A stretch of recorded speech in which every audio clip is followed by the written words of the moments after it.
Assalamu alaikum. Wannan bidiyon ci gaban yanda ake yin technical analysis ne da na yi muku was it jiya ne ko shekaran jiya. So a comment section na ga mutane da yawa suna ta dan Allah in ci gaba in ci gaba in ci gaba. Kamar yadda na ga muku za ku fara iya samun kuɗi da forex trading ko kuma crypto trading ba wai sai kun san komai ba duniya. Kun gane? So there are some one or two things da in ka rike kawai za ka iya dinka shiga financial market kuma kana samun kuɗi. A previous video na yi magana akan market structure, na yi magana akan yadda market take sama da ƙasa da sideways da inda za ka gano point of interest ka samu ka shiga kai targeting nan kai long ko kai short. Kun gane? Har na ce muku kar ku dinka trading idan market tana yin sideways, ku bari in ta gama consolidating sai ku ga in kuka ga any point of interest sai ku bi shi sai ku je ku yi entry. So akwai wani concept da mutane yawanci za ku ga da shi kaɗai suke trading, kuma I believe ya kamata kuma ku dan san shi, ku dan san knowledge din menene. Akwai abin da ake ce mai support and resistance. Kun gane? Idan kuka ji an ce muku resistance ana nufin abu yake fasa guri. Kun gane? Kamar yanzu nan ni nan ina son in fasa wannan hannun to in daka in ki daka. Kin gani ko? Kun gani ko? Kun ga ko? Kun ga Najeriya ko? Kai ku fito zanga-zanga Allah ku fito.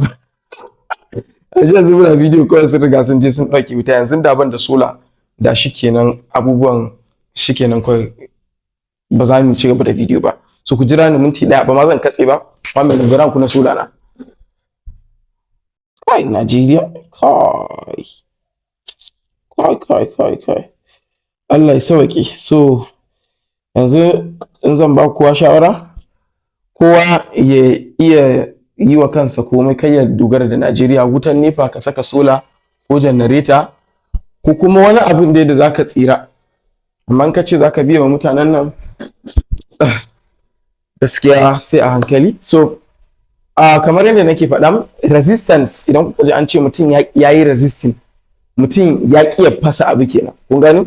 Kamar yanzu misali hannun nan, so yanzu idan hannun nan ina son ya fasa nan gurin, kuma in ya zo nan wannan abin yana hana shi shiga, wannan hannun yana resisting kenan, yana resisting kin fasana. Kun gane? Shi ake cewa resistance.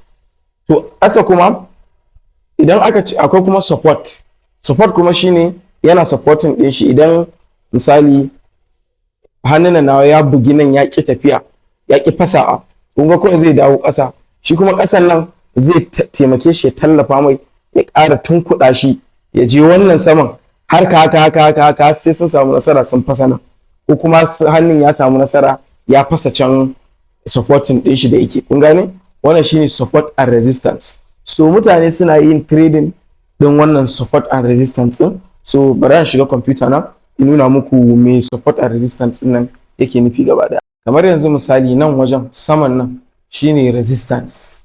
Kun gane? Sai nan ƙasan kuma shine support. So ya ku ga yanda abin yake kasancewa, chart zai fara tafiya daga nan ƙasa sai ya zo nan gurin resistance nan, yana son ya fasa ya ci gaba da tafiya. To amma me akwai wani abu kamar shinge, kun gane, kamar abin da yake taimaka mai yake resisting din shi ya ki fasawa. So in ya daki abun nan sai ya ƙara canja direction ya je ƙasa. To yana kuma zuwa wannan zone din sai kawai zone din nan shi kuma supporting din shi yake irin ugaje kama na ku gani. So daga nan sai shi ma ya ƙara tura shi sama, haka za su ta yin abin nan, har a samu maybe ya fasa wannan support din ko kuma ya fasa resistance zone din nan. Kun gane? So wannan iya wannan concept din akwai mutanen da iya wannan abin suke trading. Kun fahimta? Da iya wannan abin suke trading. Misali yanzu tunda kai ka san nan kawai abu ɗaya suke yi, suna gano ina ne support zone ina ne resistance zone. Kun gane? So inda suka gane sai su yi marking ɗin shi. Kun gane? Sai su dinka bin trading daga nan zuwa nan, daga nan zuwa nan, ai sama da su ai ƙasa da su, ai sama da su ai ƙasa da su. Wannan akwai traders da suke yin wannan sosai ma kuwa, su ma fi yawa arewa, kuma yawancin su suna cewa mentors din jama'a ne. Duk da dai ana samun kuɗi da shi, amma wani ba wani kuɗin kirki ne ba. kawai dai zaka shiga market dai karkare na abin da kasuwa ta baka ko ka karba ka kara gaba. Kun gane? So shout out to Abdul Tech. In kun san Abdul Tech, to in ma ba ku san shi ba ku je ku duba, kai kun ma san shi kawai. Ku saka Abdul Tech, ku je YouTube videos ɗinsa. I am assuring you idan ka nutsi kai kaɗai kawai ka shiga page in Abdul Tech kana kallon videos ɗinsa, bet me, I swear to God sai ka iya trade. Sai dai idan baka da nutsuwa ko kuma kana son abu sharp sharp. Amma trust me, this guy is a genius, man. Mutumi na ne. I would advise you to go to his channel. Abdul Tech, zan ma saka wani video din shi a kasan video din nan. Zai yi linkin ɗin ku, za ku ji, za ku fahimci yadda irin abubuwan nan suke. Kuma as time goes on, za ku iya trading. Ni nake ga muku wannan. Trust me. So, kamar yadda nake ga muku a previous video ina na nuna muku akwai long position, akwai short position. Ma'ana haka. Idan in ƙasa za ka yi ko? Sai ka ɗauko wannan shi kuma in sama za ka yi. Gane? So yanzu misali idan ka gano inda wannan support zone din nan yake da resistance zone din nan, kai makin din su, kaga kenan idan yanzu chart misali idan chart ka san in yadda kinan zai dawo ƙasa, daga nan gurin zai dawo nan, daga nan zai dawo nan, daga nan zai dawo nan. So why not idan chart ya zo nan gurin sai kawai ka saka buy. Kun gane? Sai a tafi da kai nan sama. Sai a tafi da kai nan sama. Ba za ka iya haka. Misali, za ka iya kawai ka zo nan wajen kawai a tafi da kai sama. Kun gane? So kaga kawai daga nan wajen an tafi da kai. Kaga kun sha kuɗi a nan, da kai aka sha kuɗi. A gane? So baka rena kasuwa ba, amma ka ɗan samu abu, ba wani abin kirki ba ne. Ba wani abin kirki ba ne sosai sosai. Amma dai at least ya fi babu. So iya wannan tafiya sama nan da kai ka san ka samu kuɗi, so kuma ka san za ta dawo ƙasa. In za ta dawo ƙasa kai ma sai a tafi da kai ƙasa. Gani? Ka san daga nan kawai za a dawo ƙasa. So wani sai ka ƙara shiga, a gani? Sai ka ƙara shiga ƙasa kawai daga nan wajen sai a shigar da kai, sai ka shiga, sai ka ƙara shanyo ta. A gani? Akwai wanda suke yin trading haka. Su yan support and resistance. So wannan na muku practicalizing din shi ne. Bara in nuna muku yadda ake identifying din support zone da resistance zone a chart. Yanzu da kuka lura nan gurin, bara in makin din shi da box din nan, daga nan zuwa nan gurin. Kun gane? Idan kuka lura za ku ga idan kasuwa ta daki nan gurin, daga nan gurin sai ta zo nan gurin kuma sai ta ƙara daka. Kun gane? Sai ta ƙara zuwa nan gurin ta daka, sai ta ƙara zuwa nan gurin ta daka, sai ta ƙara zuwa nan gurin ta daka, haka sai ta ƙara zuwa nan gurin ta daka. Kun ga ba ta barin wannan zone din. Kun gane? Kun ga daga nan gurin gaba ɗaya shine support zone ɗinku, resistance zone ɗinku nan gurin duka. Kun gane? Nan gurin kuma shine support zone ɗinku.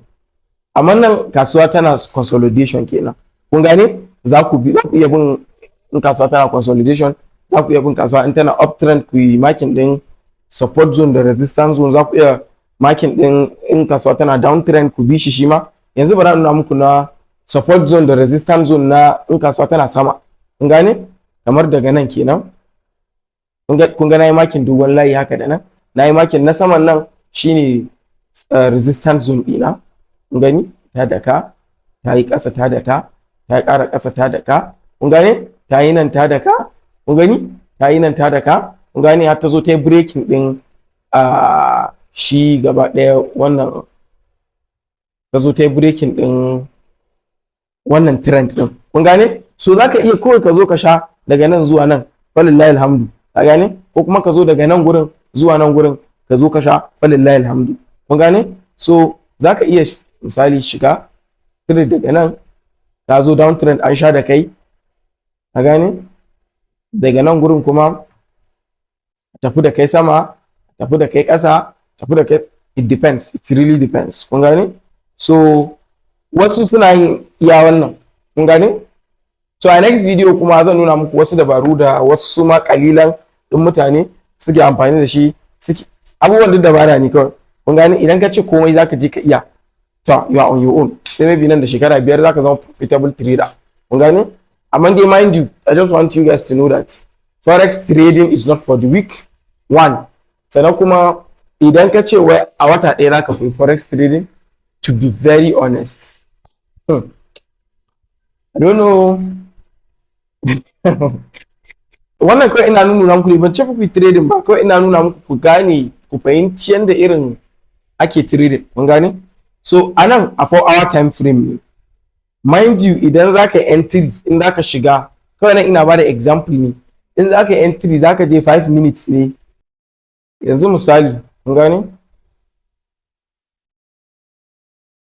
Yanzu misali kun ga nan gurin, misali mun san a 4-hour time frame, mun san ƙasa za ta yi misali daga nan zuwa nan wajen, misali daga nan zuwa nan wajen mun san ƙasa market za ta yi, a gane.